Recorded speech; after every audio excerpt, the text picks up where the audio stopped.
कर्ज है वो कई लोग मौत के शिकार हो रहे हैं, आत्महत्या कर रहे हैं। अभी पता चला मधेपुरा जिला में परसों एक व्यक्ति जिसके ऊपर कर्ज था उस आदमी ने आत्महत्या कर दी। मुजफ्फरपुर में कई लोगों ने आत्महत्या कर ली। ये पूरे बिहार के भीतर जो फाइनेंस कंपनियां हैं, क्योंकि उनकी रोजी जो कमाई है उससे उनका घर नहीं चलता है, मजबूरी में उनको लोन लेना पड़ता है। और ये लोन लेने वाले लोग 7 बजे 8 बजे रात में है जाते हैं, घर में जवान बेटी होती है तो बहू होती है और उसके सामने पूरी बेइज्जती के साथ उनको कहा जाता है पैसा देने के लिए। नीतीश कुमार जी, ये बिहार में नहीं चलेगा। आप महिला सशक्तिकरण की बात करते हैं, लेकिन भूखे भूखे पेट रह करके कोई सशक्त नहीं होता है, कोई ताकतवर नहीं होता है, उसकी दावेदारी नहीं बढ़ती है। इसीलिए बिहार में ये गड़बड़ी है। उस गड़बड़ी के खिलाफ तमाम अंगरक्षक भाइयों को भी लड़ने के लिए तैयार रहना पड़ेगा।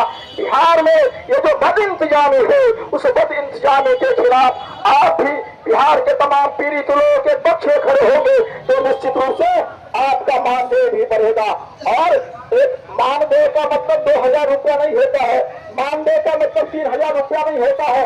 आपके काम का कोई निर्धारित समय नहीं है, आप लोगों की जरूरत के मुताबिक बाद में भी जाकर के ऑपरेटर का काम करते हैं, मशीन को चालू रखते हैं। इसीलिए नीतीश कुमार जी, ये 8 घंटा का काम पूरे देश में खत्म किया जा रहा है।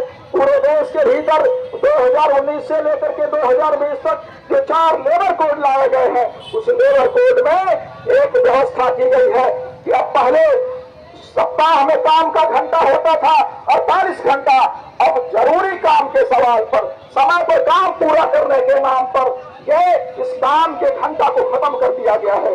देश के पूंजीपति ये कहते हैं कि 70 घंटा काम करना चाहिए, कोई पूंजीपति कहता है कि 90 घंटा काम करना चाहिए।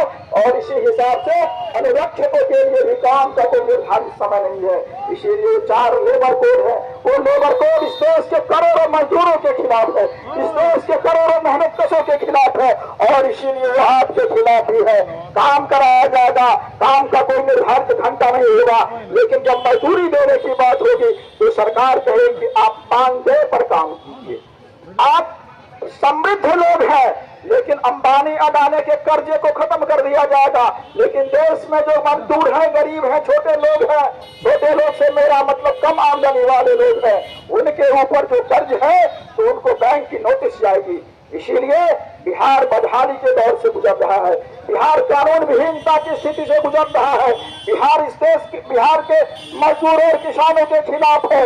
इसीलिए सरकार के खिलाफ आपकी ये जो लड़ाई है, मैं एकता की ओर से आपकी इस लड़ाई का समर्थन करता हूं और आने वाले दिनों में इस लड़ाई को और आगे की ओर ले जाने के लिए हम लोग पूरी कोशिश करेंगे।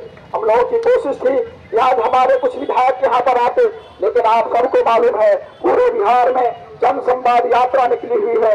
अभी इसी पटना में पंचम मांझी कुछ दिन पहले मर गए और उनके सवाल उनको श्रद्धांजलि देने का कार्यक्रम है। इसीलिए हमारे कुछ लोग जो आज यहाँ आ सकते थे पूरे बिहार में लगे हुए हैं। इसीलिए हम ये कहना चाहते हैं, ये सवाल किसी विधायक और किसी मंत्री के आने का नहीं है, हम वो लड़ने वाले लोग हैं जो अपना मुंह खोलने के लिए आए हैं। और मुझे काफी अच्छा लगा, ये तमाम लोग बोलने में पारंगत है, नए लोग कोई हमको नहीं लग रहे थे, सबके मुंह में बोली है और बेहतर ढंग से अपनी बात को रखना जानते हैं। इसको और आगे बढ़ाने की जरूरत है, ये लड़ाई जारी रहेगी। बिहार सरकार को झुकना होगा, हमारी लड़ाई में वो ताकत होगी। ये सरकार को मानदेय के लिए नहीं, न्यूनतम जो 18,000 रुपया है हम उसकी लड़ाई करेंगे। जो हमारा बकाया पैसा है वो पैसा सरकार को देना पड़ेगा, अनुरक्षकों के खाते में पैसा देना पड़ेगा। और सरकार जो कोशिश कर रही है, ये जमीन लिख दीजिए राज्यपाल के नाम से, भाई जमीन हम आपके नाम से तो लिख देंगे, आप हमको सरकारी नौकरी की गारंटी कीजिए, हम अपनी जमीन की कुर्बानी कर लेंगे। लेकिन अगर आप हमारी नौकरी की गारंटी नहीं करेंगे, हमको ठगने का काम करेंगे, कुछ पैसा दे करके हम आप अपनी जमीन आपको क्यों देंगे।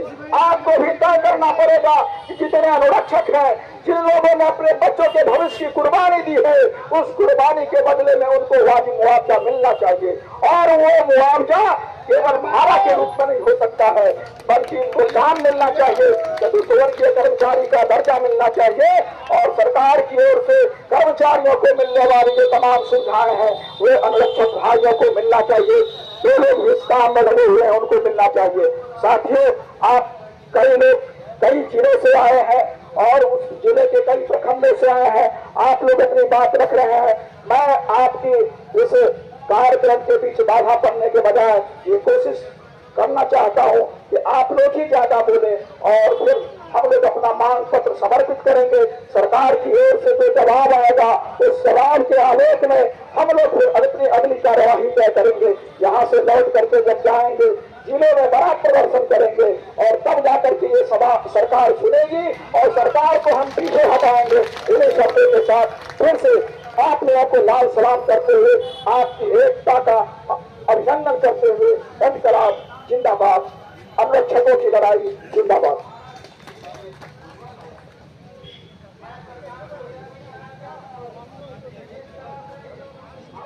अभी एसपी के राज्य सचिव